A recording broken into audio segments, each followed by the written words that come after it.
Hi there, I'm Alex Cunningham, and I'll walk you through this Notion tutorial step by step. Let's jump right in.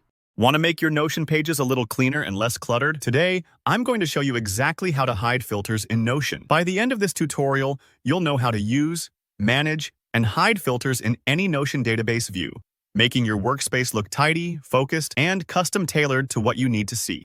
Let's jump right into it.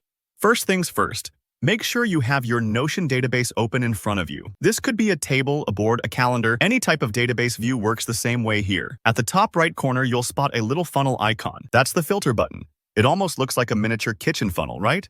Go ahead and give that a click. When you do, Notion will pop up a menu showing your current filters, if you've set any. If you haven't, you'll see an option to add a filter. Filters are super handy. They let you zero in on items in your database based on their properties. For example, maybe you have a project tracker and you only want to see items that are marked as in progress. That's where filters are your best friend. Now, if you want to get even more specific, Notion lets you add advanced filters.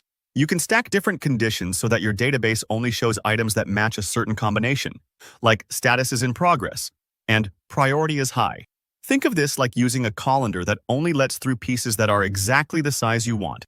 This functionality really helps you focus on what matters and ignore the visual noise. But what if you want to hide the filter settings once you've set them up?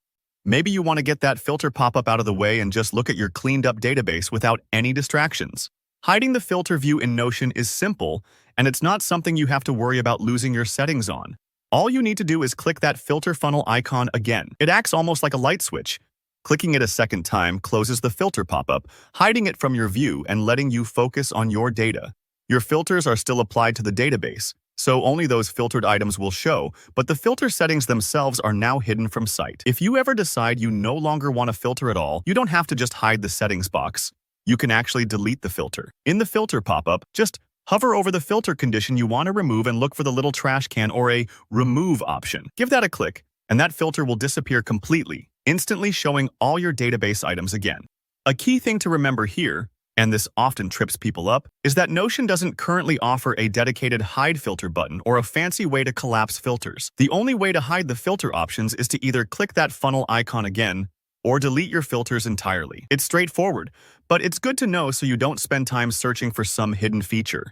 If you were hoping for more advanced hiding tricks, just know this is how Notion does it for now.